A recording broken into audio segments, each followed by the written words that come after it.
did you not leave a message on the phone? Was it full? No, you sent me a text, but was my message box full? Oh. Thanks.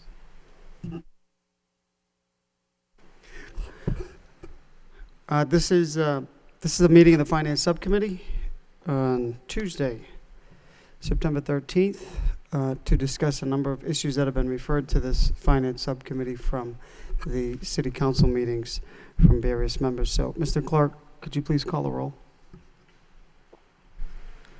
Chairman Elliott. Here. Councilor Broderick. Here. Councilman Donson. Here. 3 present. 3 present. Thank you. 3 items, and I know there are some other outstanding items that we will get to, but we didn't think that we'd be able to get to all of them tonight. So there are 3 that were referred, I believe, on motion from Councilor Mendonça. One is we get a report on the costs associated with buyback, sick, and vacation, and I think we just got an updated version. Is that correct, Madam Auditor? Correct. This is the 2011. When I gave you the other report, I hadn't had the schools accruals on it yet, so this has everybody. Okay.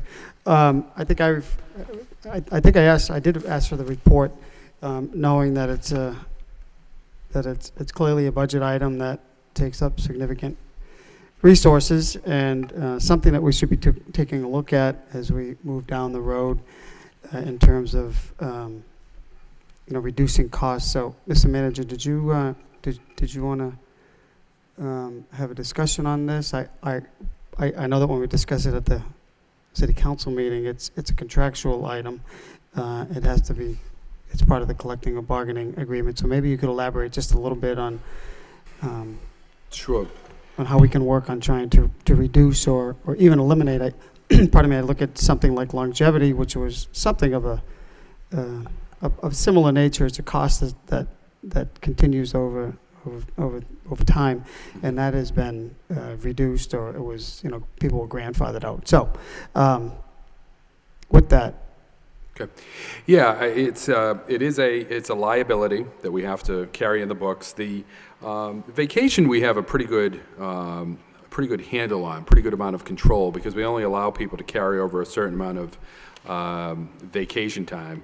It's not unlimited, where they can get 4 weeks vacation and take 1 each year, and then suddenly when they retire, we end up having to pay out exorbitant amount, 60 weeks vacation or anything of the like. It is controlled.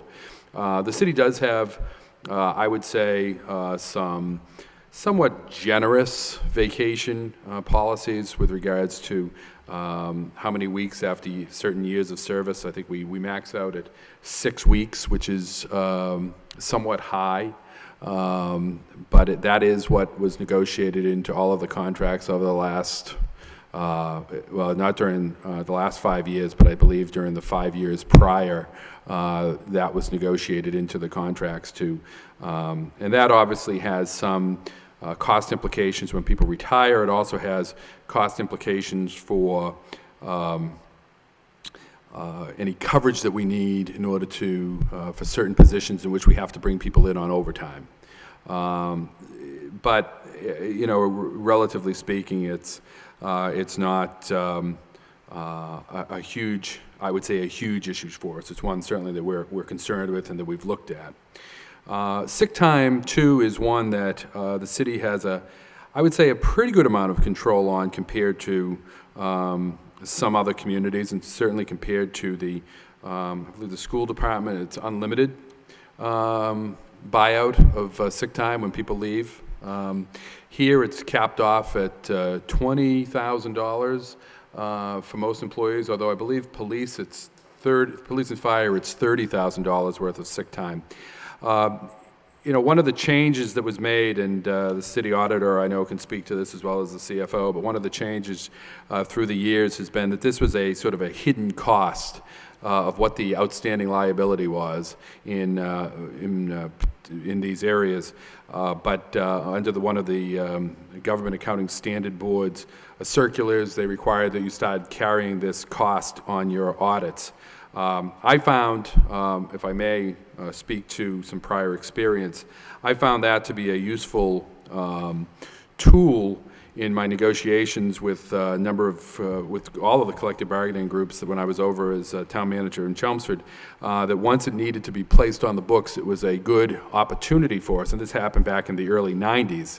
It was a good opportunity for us to highlight that and use that, that GASB requirement as a means of making a case to the collective bargaining groups that in order to show positive financial condition for the community, it would be helpful if we could make some changes. Let me tell you, in that particular case, and it's really been my only experience in doing it, what we did is we basically froze out. We used to have a similar policy of, the town of Chelmsford had a similar policy that you would could buy back, I believe it was either 120 or 135 days of sick time when you retired, and so we needed to carry all of that on the books over there.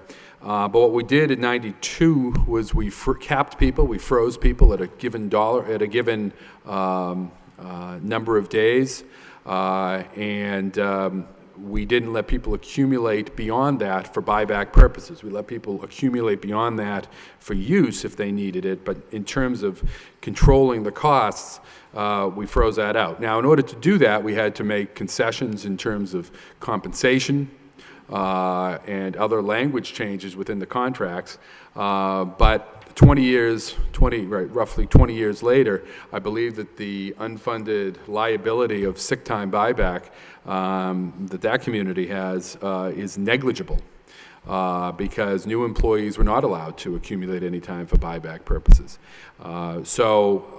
Unfortunately, one of the realities is that these are in the collective bargaining agreements. Through the years, this was put in, the additional vacation time was put in, so it's that's why those costs are high. And to really pull those out now does require sitting down with the bargaining units and trying to get their consent to make those changes.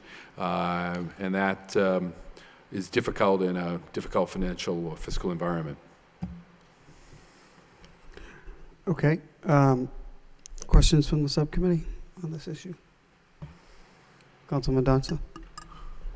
I know that in the private sector, they don't accumulate sick time. Right. But also for vacation time, and if they did accumulate sick time, it would be a liability that they would have to fund when it was, when it became a liability and then carried forward in some kind of fund. Now, the city doesn't do that other than budgeting annually, correct? That's correct. That's correct. So as we go forward, if there were a large number of retirements, we'd have a large liability in the sick leave buyback, even though I know that some of it's budgeted, but if you guess wrong, you could wind up in a deficit situation. Right, and let me correct that my comment a little bit. We do budget some money in anticipation that some number of people will go, but you're correct. And again, the city of Lowell is not unique in this, but we don't fund that each year. Set aside that money in case people leave. It's kind of I think it's somewhat similar. I won't claim to be totally knowledgeable in this, but I think it's somewhat similar to what the post office is in fact going through right now. They've been required by act of Congress to set aside money on an annual basis to pre-fund all of these liabilities, and so that would essentially be what we would be doing in that case. But and we could face that in the future.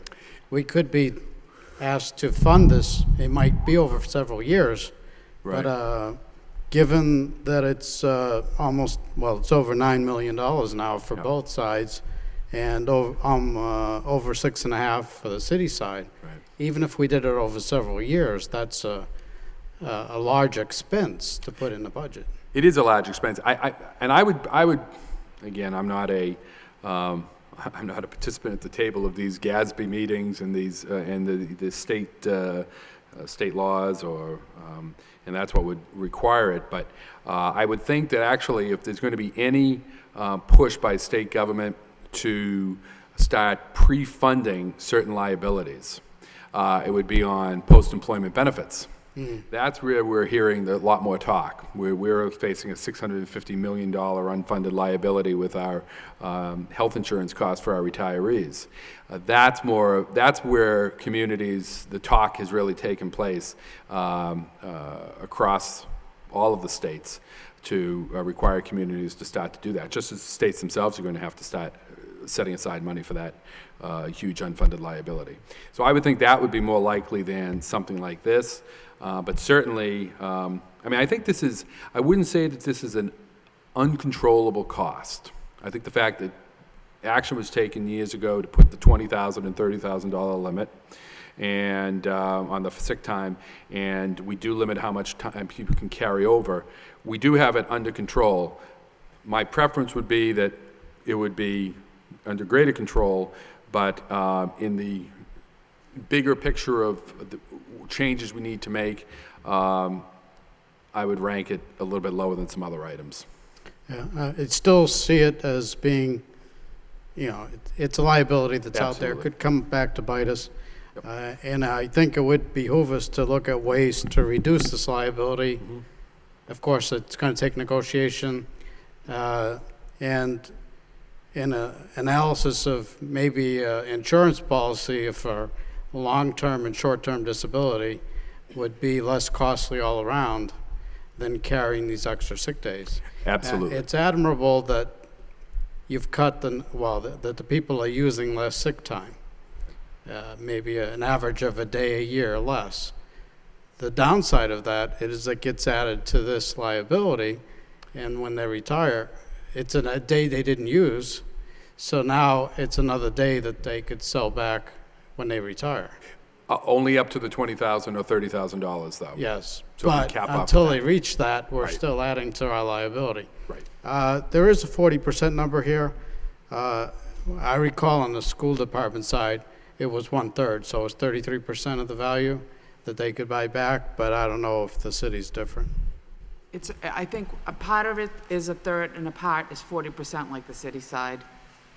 So both are in play, so you use the highest number. Exactly, and So it could be, it shouldn't be more than this, Correct. given these numbers. And what I'd like to say is, when you're looking at this liability is if everybody in the city left working for the city Yes. on June 30th of any one given year. So, in all actuality, what are the odds of that? Yeah, If that happens, it's not an issue anymore.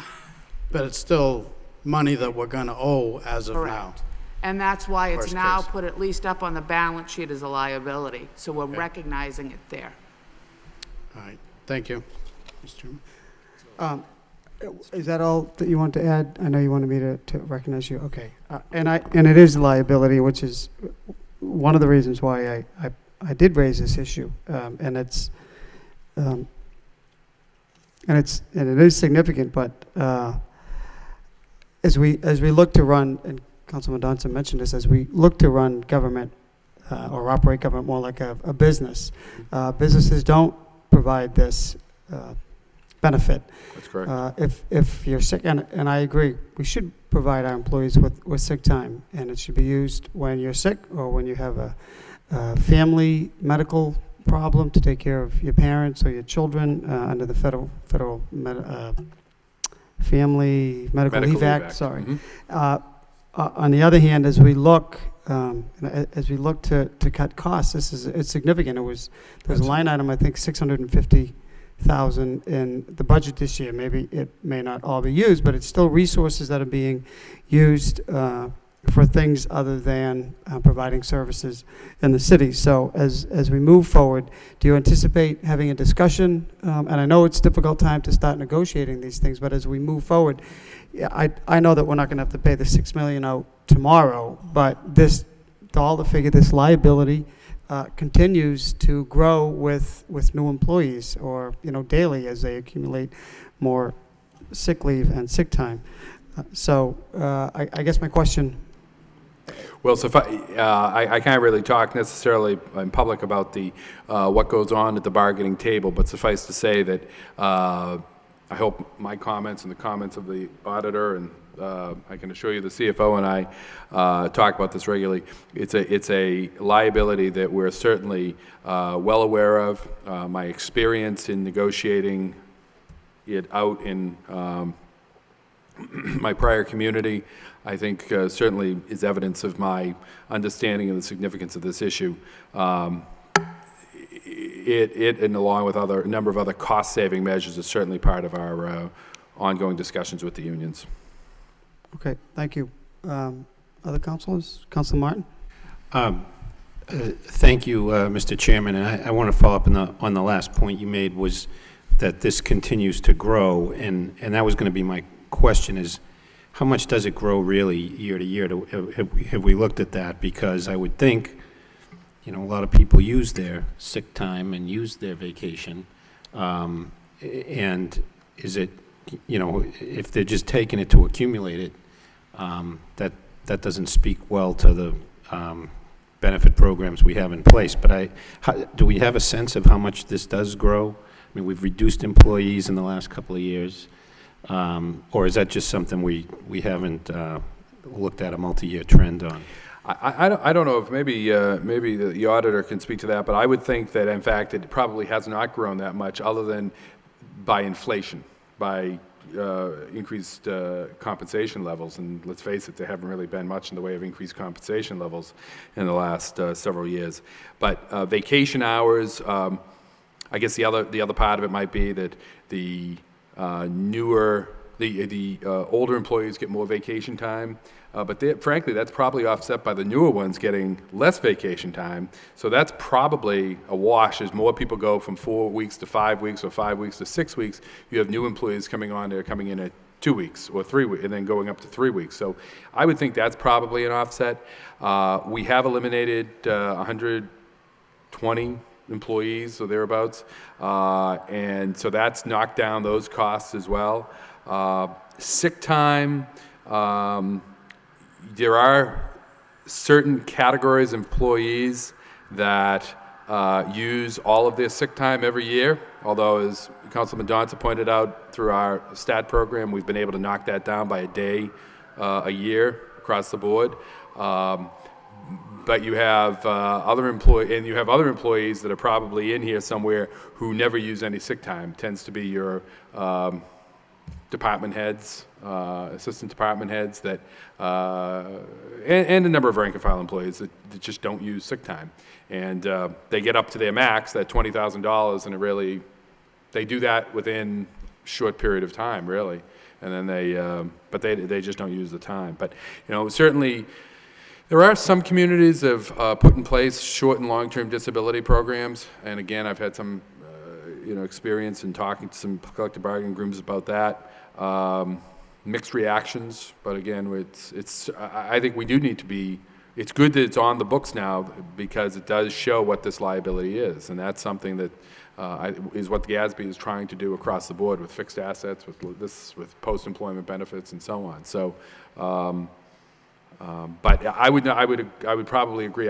Maybe the auditor has some information, but I don't know what the multi-year effect is. Actually, it went down about $1 million between last year and this year. As the older people retire with more time on the books, it'll reduce the liability at year end. And like he said, as you fold in the newer employees, then with the police and fire, they have a max on their sick. So that falls off right away.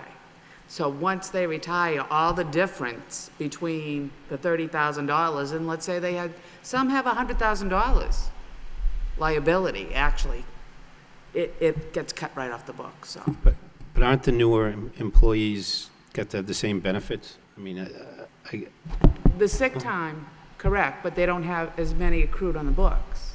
And if you retire, you only get 40% of it. So that difference is taken right off the books. Right, but as soon as that happens, isn't there someone else in place to just move up?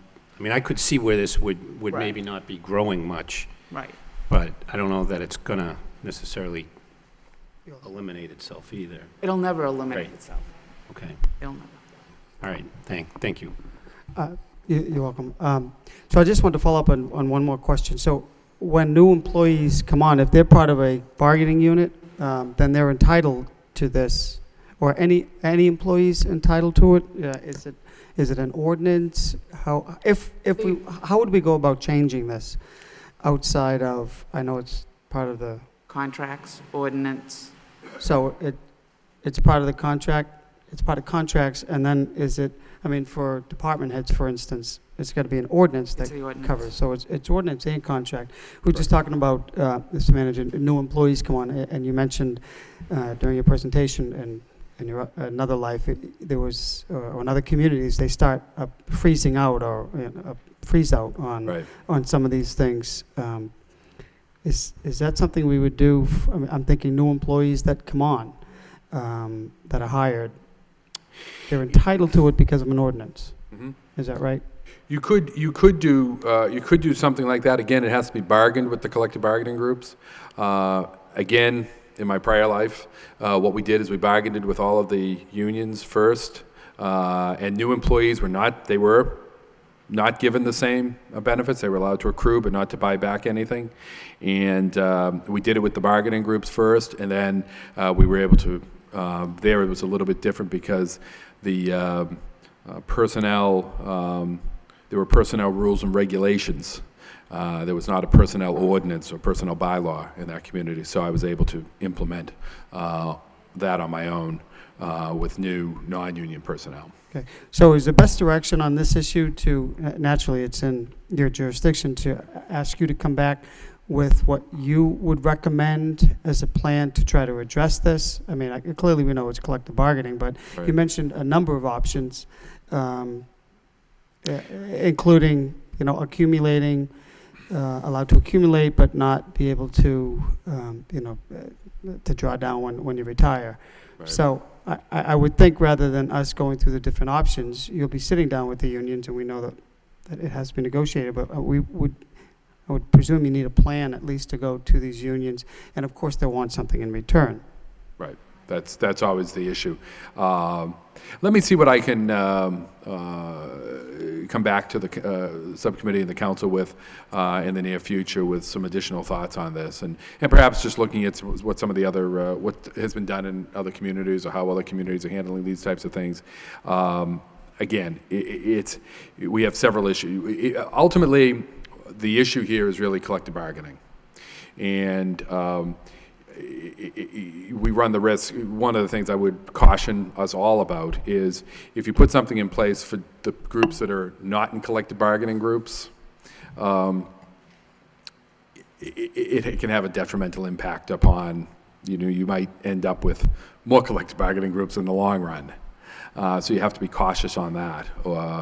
But let me do some work on that and come back to the All right, why don't the issue was referred here, but we'll just report out that the manager will come back in, 30 days, 60 days, sometime before the end of the year would be helpful. Because we're in the middle of negotiations right now with all the unions anyway. So Okay. So while you're in negotiations, this is a good time to discuss it, so. correct. Council Mendonça? Just quick clarification to the auditor. You just said that the liability went down, and I just want to clarify, because I was looking at this. The total went down, but it seemed to be mainly in the school department. The liability for the city actually went up, adjusted about $100,000, and total went down. But still on the city side, budget we deal with, it's still increasing. All right, thank you. Okay, entertain a motion to manager will report back. Now, why don't we say 60 days, Mr. Manager? I don't like that. Oh, partial report, okay. On options to address this. Motion by Council Mendonça, seconded by Council Broderick. All those in favor signify by saying aye. They opposed? So ordered. What is the sense of the subcommittee? Do you want to do there are two other items, the loan order and Arch Street. Okay, Arch Street. Okay, the other issue was Arch Street. We did get an updated report again from the auditor. So, Mr. Manager, did you want to give us, this was referred as a result of the report that you did provide. So just trying to get an update as to where we are on Arch Street and the costs associated with it. So, Mr. Actually, Manager? just I just received this tonight from the audit, so I haven't had a chance really to look it over. I do have Patty Lucken here from Planning and Development, our asset manager, and Patty's been coordinating the work out there. I will tell you that almost all the work is completed, that I actually have a handout of my own that might be helpful.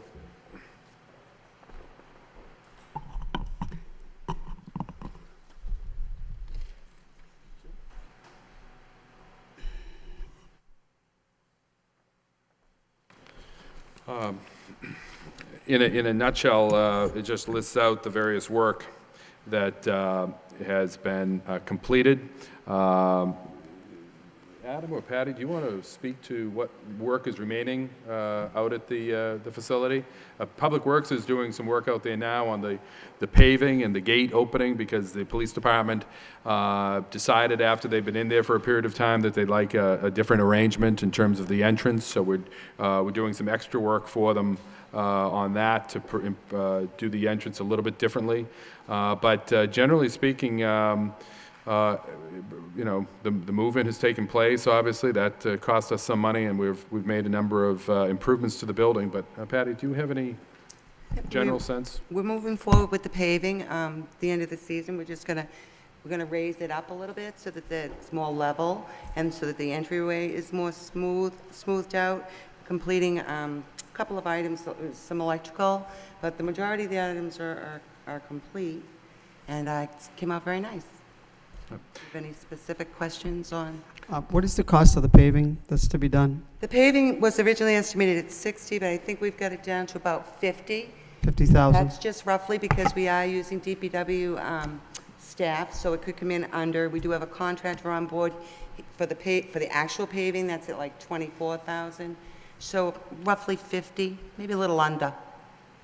And that isn't just paving, that's actually regrading the whole area and building some retaining wall areas and relocating the fencing. It just expands out the area that they have.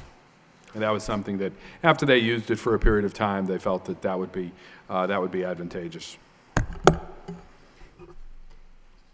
The one issue that's remaining here that doesn't show up on the list is that we're working on right now is the lift, and we're looking at some cost-effective ways of, providing.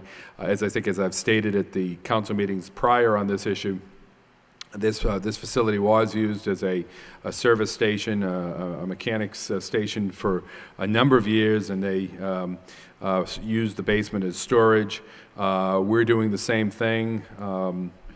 Our employees have asked that there be an alternative to bringing. We have replaced the stairs to make them less steep and to make them a little bit more workable.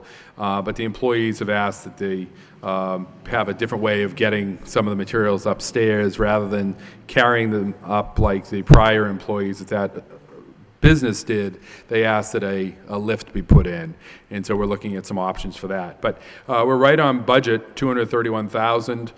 The total cost for the construction and the move, because there were costs associated with the moving, and then the renovations, I believe brings us in roughly at $750,000 or thereabouts. It's still considerably less than the other alternative that we had before us. So maybe we can ask Madam Auditor, considering we just got this report of $674,390, that does not include the paving of $50,000, and what's the lift? $80,000? It could be 80. We actually think we might be able to bring that in a little bit less. And as I say, that doesn't show up here, but we're looking at some other funding sources to deal with that issue. And then we have to make the decision whether it even is necessary and makes sense. Again, that's more of an ask from the police department for that facility.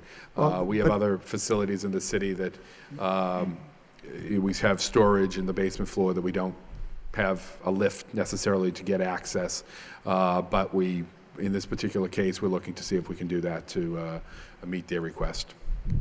Okay, the downstairs is not being used as a result of that, right? No, it is. It is. It's just that they have to, as I said, like the prior employees of that facility, they just have to carry the materials up as opposed to, It didn't look like it was used today. It was empty. they should have been, they were supposed to be using it. I have to admit, I've not been over there in the last. Well, if that's a or gone cost that's factored downstairs. in, then at least, Mhm. I think if it's going to be used, its entire structure of the It should building, be. that should be. It should be being used. Madam? The paving is encumbered, so it is showing up in the expenses, the $24,000. But the lift is not? The engineering for the lift is for 1,000, the lift is not, The lift is not. Okay. but there's still $100,000 left. Councilman? I was just going to comment on it seems like, as the auditor just stated, there's 105,000 unencumbered. It looks like our subtotal, even while the lift's not shown here, was at 97,000. So it seems like all the work so far is being done under budget. Correct. And you've added a number of items from savings elsewhere in the budget, I assume. And now you're just looking for a way to include the lift if we can, Right, hopefully without increasing our original budget. exactly. Okay, thank you. Questions? Nope. Okay. Guess we'll just report this as a report of progress by Councilor Broderick, second by Councilman Donza. All those in favor signify by saying aye. Any opposed? It's awarded. The next item is the loan order, 26. The loan order that was referred to us was a $26 million loan order for water upgrades at the water treatment plant. We have received a presentation, Mr. Manager. I'm wondering, Sure. should we I- just, do you want to just go through it and maybe, Yeah, it's a very brief presentation. Let me just, if I could just give some opening remarks. We came to the council back in August with a proposal in order to submit for SRF funding. They're making changes in the SRF funding formula, and we felt the water department brought me a proposal in the June-July timeframe with the word that they were making the changes, and with the idea that, maybe we should look at identifying all of the capital needs of the water plant and then putting those forward for funding. So we did that. We brought it to the council, and the council, and we looked to the council to give us the thumbs up or thumbs down in terms of what you're interested in doing. There's no doubt about it that all of the proposals that were made by the water department and by the administration are necessary and good expenditures of money in terms of improving our operations, improving our reliability, and for cost savings. But certainly, we did indicate that it's going to require an increase in rates next year. And the council, as is their prerogative, asked us to, or indicated to me that they would not like the rates to go up, asked that this be referred to the subcommittee. And certainly I saw I could read the writing on the wall that there was no interest in doing something like that would require any increase in rates. So I asked the water department and their engineers would we encourage to go back and look at the proposal and what could be done this year based upon keeping with our current rate structure. As you know, our rate structure had been set up so that we would have adequate revenue in our enterprises to take us through about 2013. In fact, we think that we've made savings in a number of areas in our water operations, just as we have in wastewater and in parking. We've brought in additional revenues in all those areas as well, so that it looks now that we don't need to make any changes in some of these enterprise rates for a greater period of time. So we ask that they go back and, with that information, look at what could be done. Take advantage of the SRF funding that is in place to the maximum effect, but without increasing the rates, and look at put a priority on the most urgent and important needs and those that would save us money or make us money. And they've come forward with a proposal. What you have in front of you is a plan of $10,500,000 or thereabouts. And I would ask that if the subcommittee could give us about 10 minutes We think we can walk you through what's being proposed, and if it's to your liking, we do think that they're worthwhile projects. If it's to your liking, then we would ask that the council tonight set a public hearing for a revised loan order, that the other loan order be withdrawn, and that this one move forward for September 26th, I think it is. I was just speaking with the subcommittee. I think every member is here, so I just didn't want to have to go have you and Ms. Lev go through the entire presentation twice. So it makes sense to go through it now, considering everybody is here. I think it might make more sense to go through it now, or at least. I agree.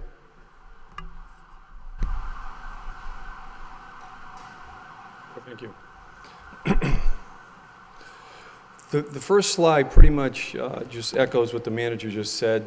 The only thing I think that he didn't mention was that the funding source, well, I guess he did, was the 2% SRF loan. Other than that, pretty much was covered in the manager's opening statements. The second slide is the first estimated costs. This was reduced from $10,457,000 to $3 million. This is the water main, valve, and hydrant replacement and installation. The main priority for this particular project here was to do a series of water main replacements throughout the city. With the cutback and the adjustment we've made, we are going to prioritize with the one redundant water main that we currently have leaving the treatment plant. As I said in our last presentation, during this current project we're under, we have two mains now, two 36-inch mains that come from the pumping station, the raw station, that provide raw water to the plant. But we still only have one main that goes from the plant out to the system. As a matter of fact, a couple of years ago, around this time, September of 2009, we had a leak on one of those valves. We had to do several shutdowns at night because we couldn't shut it down during the day. Obviously, you'd be out of water. And that was something that was a lesson learned. Fortunately, we were able to make the repair, and we only suffered some low pressure in certain parts of the city, but we were able to do that. This main will ensure us that we'll be able to provide the city with water beyond that main. So this is, as far as we were concerned, this was a top priority in the actual distribution system. The next slide is the water treatment plant raw water intake station, another reduction from $10 million to $817 to about $7 million. This includes the rehabilitation of the 60-year-old Stackpole Street pump station. Those pumps were actually done over about 25 years ago, but the building itself is kind of a convoluted makeup of pumps that go below and actually feed the distribution areas. Last February, for those of you who live in Belvedere and South Lowell, probably remember that day that we were out of water for about 13 hours that day because we had a rupture in one of the mains in the yard, the 12-inch main. So this is another improvement that we feel is a top priority as far as being able to supply through the pump stations to the residents. The next slide is the estimated cost for the water treatment. Raw water intake station, pump station improvements, including our solar panels, photovoltaic installation at the water treatment plant. This is SRF funding and SRE, or SREX credits that result in approximate revenue to about $80,000 to $100,000 annually. And that number is based on the amount of solar energy that you are going to be able to supply with an estimated, I believe it's about 60,000 square feet of panels we're going to be putting on there. So you sell that back to the grid, so that'll be advantageous as far as payments. Removing a portion of residuals from our lagoons. Currently we have 3 lagoons across the street where we pump our residuals and our alum sludge into. This is a process that it's kind of an ongoing process as far as the actual plant and the operations. We need to spend about $1 million removing some of that sludge. We're hoping that in the near future we'll be able to work with wastewater and send them some of these residuals, which will be a cost of savings for us. Raw water pump station, the treatment plant, we still need to do some work up there at the parapet walls. They're pretty bad, deteriorating. That building, again, is 55, about 60 years old. Heating system, filter monitoring, those are equipment that we need in the plant for turbidity controls and also some surge protection. We had an incident a few years back where we had a surge. One of the motors, I think it was pump 6, was severely damaged, cost us about 30 grand to repair. Water meter replacement, this is, I believe, the second largest reduction, about $4 million. The original scope was that we wanted to replace half of the residential meters, obviously because of the cost. This was something that we felt could be cut, but what we did was we estimated about 1,000 problematic meters. And what I mean by that, these are meters that are hard to get at, hard access, consistently being estimated, which is not good for customer service. So we're hoping that we'll be able to put some monies into this particular area and maybe year after year continuously replace these domestic meters. Total estimate cost, the water main replacement, valve, hydrant installation, $3 million. Water treatment, raw water intake station, pump station improvements, including the solar panels, $7 million. Meter replacement, $450, for a total of $10,450. And again, the financing is SRF, 2% loan for most of the project.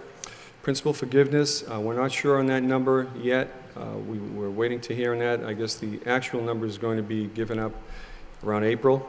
It's 5 to 10% of the principal. And also the solar renewable energy credits. Again, that number was estimated on what we're estimating you'll be able to produce, and also what they're paying on the market right now.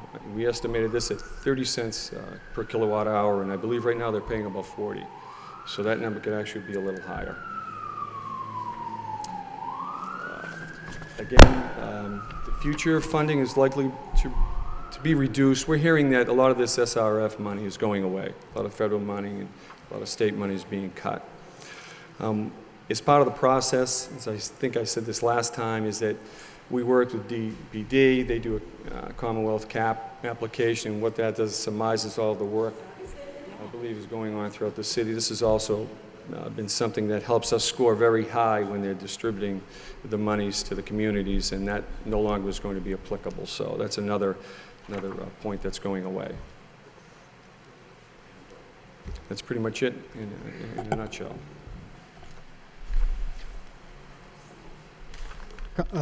Councilor Broderick. Thank you, Mr. Chair. Through you, directed to maybe the manager, CFO, and Mr. Laif. Thank you for the presentation. It was a nice overview. If it's going to come in for a public hearing, could we also please get the information? I think Councilman Johnson and I both requested last time is a breakdown of the impact on our debt service. Also, an estimate in terms of what our savings and what the cost will be annually on these repairs or upgrades. And I guess we're estimating 5 to 10%. We're going to use 5 to be safe in terms of the forgiveness. Right. So if we could obviously get that information. If I could, They're reducing. Counselor, the question regarding the capital, what the impact it has on capital, I'm a little unclear on. I should on the debt the rates, service. the debt service, right? It's not in that capital improvement plan, but I'm sorry, I misspoke. It's debt service. yeah, right on how it's going to impact debt service and our rates. I think you gave us a nice breakdown last time in terms of, is it 2 years out? Is it going to be recommended that we raise? Last time we had. This is looking 5 years out before any increase would be necessary. And then how much of a rate increase? And so that we can consider all these factors, whether we should increase 1% for 5 years and not have to do 5% in 5, or, I'm just using made-up numbers, obviously, but some type of we're best, in my opinion, to try and even this out so we don't have the spikes in the rates. I'd actually like to clarify a little bit. At this point, this $10,450,000 wouldn't require any rate increase, and that is the point of doing this. Debt service we're projecting could be as high as $800,000 for this. However, the existing debt service gets paid off, and provided we don't borrow any more in the future, this shouldn't impact rates. We can put that in a chart form for you. Excellent. And that's basically what I'm looking for, is we have debt that falls off presumably every year or a certain number of years, and where does this fit in so we can try and level it off for the users and the ratepayers. Thank you. Councilman Donson? I'm glad to see this new proposal. I certainly would rather continue our capital improvements as much as we can. We don't want to hold them off and then have a catastrophic failure and have to deal with it on an emergency basis. I'm glad the prioritization is going on. We're going to get some redundancy, and I'm especially pleased that we would not need a water rate increase to do this. So if it can be done as we retire other debt service to pay for this service, that's the ideal, and we'll try to continue doing that. So I do look forward to the information Councilor Broderick asked for so that we can see what the debt service is over the next 5 years or so, just to be sure that there's not going to be any spikes that we have to deal with and that the current water rates can handle this new debt without an increase. Certainly. Thank you. I'm sorry, Councilor Caulfield. Thank you very much, Mr. Mayor. A month ago, what was before the city council was a loan order for $26 million. And now I believe it's only $10,450,000. That true? That's correct. Correct. It's a difference of $15,550,000. And I asked, when that was presented to us, that I wanted to see how much the city has invested in the water facility plant over the past 12 years. And it was $46 million. And if we had voted for that $26 million, it would have been $72 million over the past 12 years. And had we voted for that $26 million, the water rate would have went up to the consumer, to the taxpayer, 17%. Is that right, Mr. Manager? I can't recall the percentage. I know it was about $30. 17% is fresh in my mind. 35 cents. Right? And last year, the council voted, I didn't support, a 24% increase, which would a 41% increase in the water bills for the people of the city.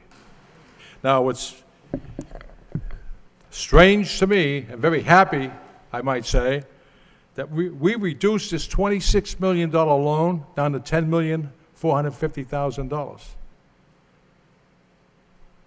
If I could respond to that, I don't know. There's no great mystery as to a $15 million mystery, Mr. Lynch. No, Councilor, if you'd let me finish, there isn't a mystery that we reduced the amount of work that's being done. It's work that needs to be done at some point in time, but as Councilman Johnson said, we're still investing. We're just not investing as much. That $15 million will still need to take place at some point in the future. So there really isn't a mystery. It's rather than, if I could put it in simple terms, rather than going to a house and replacing the siding, replacing the windows, and replacing the roof, all which need to be done, we go and we say, okay, let's replace the roof because that's where we have the leak. We'll still have the inefficient windows, and we'll still have the siding, which is deteriorating, but the important thing is to maintain the overall structure by replacing the roof. The work still needs to take place, it just isn't taking place as quickly. That shouldn't be a great mystery to anyone. Well, I can remember a month ago, Councilman Donza, and I applaud you for it. Let's take our time and look at this very carefully and only do what we have to do. And had the council you had 5 votes at that last meeting, we'd be looking at a $26 million loan with a 41% increase in water rates. And I want to applaud the members of this council who said, no, send this to the Finance Subcommittee, and look what happened. A drastic reduction in this loan. That's all I have to say. Thank you, Councilor. Councilor Broderick. Thank you, Mr. Chair, through you. First of all, we didn't take a vote last meeting when this came up, or 2 meetings ago. I believe I was up at the podium and it never went to a vote, so there weren't 5 votes taken. I'm not sure where that comes from, but the reality is it was reduced because the message was we don't want to increase the rates. The vote that was taken a year or 2 ago to increase the rates that Councilor Caulfield's referring to, that he voted no, was to support a vote that I pretty certain was unanimous for work to be done that was voted on and done prior to that, a year or two prior. So that was one of the reasons we had 2 more votes on the agenda last 2 meetings ago, excuse me, relative to rate increases, so everyone knew up front, if we voted for this work, this $26 million and change, we were going to effectively have to raise these rates, so we may as well take the vote now. I think I asked you, Mr. Manager, to put that on there so we were all aware. Right. So we don't vote for work to be done that we don't want to pay for later, which is the case on the first increase I think that Council Caulfield is referring to. So I don't think it's fair to say, I didn't vote for the last one, I didn't vote for this one. We voted for the work to be done, but we didn't vote for the money to pay for getting the work done. So I think it's apples and oranges there. So I just wanted to clarify that. And there was no vote taken last time. And, Mr. Chairman, not to beat a dead horse here, to Councilor Broderick's point, he's correct, that the rate increase was not for any work that was being done at that time. It was for work that was approved by this council 2 years before and multiple years before that, before I ever became city manager, without any indication that the rate increases would be needed to pay for the work. So it's easy to vote for the work, but it's another story to vote for the increase. Councilor Martin and then Councilor Okay. Caulfield. Is it possible to go back to the first slide? There's something I thought.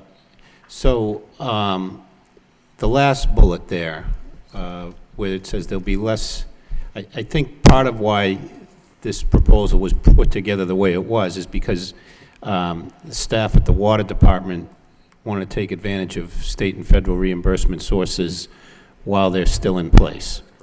So, and I fully support the sentiment that we don't want to increase the rates, but, so is it fair to say, Mr. Manager, we're potentially leaving some money on the table here, because when this work does come to be done in the future, the reimbursements that we're getting now from state and federal programs may not be there. That's correct. Is it more than admit they might not be there? Is that they're likely, we know they're going away? Or? Given the financial condition of the federal government and the state governments, I would guess that it probably will not be there. It's similar to years ago, communities used to get 90% funding for their sewer projects. Those days are gone completely. Communities get nothing now for their. So, they get this, but. I had a lot of questions about the original proposal, as we all did. No one really has the appetite for a rate increase, including me. But, I don't think it's fair to say to the staff that put this together that, they want to just spend wildly. They were trying to take advantage of some sources that are in place while they're in place. So we can't do the work now, so be it. But we should have our eyes open about that. Councilor Caulfield. Thank you, Mr. Chairman. At that meeting, when the $26 million loan order was presented to the council, there was a vote taken, Councilor Broderick. A motion by me to send this to the Finance Subcommittee, and it was seconded by Councilor Martin. That's why it's before the Finance Subcommittee. If nothing was said, we'd be looking at a $26 million loan. Let's not kid ourselves. Okay, I think this discussion will continue we'll have this discussion at the regular council meeting. Councilor Broderick, did you have something quick? We're right up against the clock for the city council meeting. Did you have something as well? Councilor Broderick. I'll save it till the next meeting. My comments were referring to the 5 votes that you alluded to that apparently weren't existing. I'm confused. Okay, I don't think we need a motion on this. So we'll just bring the presentation forward. Motion by Councilor Broderick, seconded by Councilman Donza to bring this report forward as a report of progress. All those in favor signify by saying aye, and the opposed, so ordered. Motion to adjourn by Councilman Donza, seconded by Councilor Broderick. All those in favor signify by saying aye, the opposed, so ordered. Meeting is adjourned. Thank you very much, everybody, for coming. We'll be bringing this report forward at the City Council meeting shortly.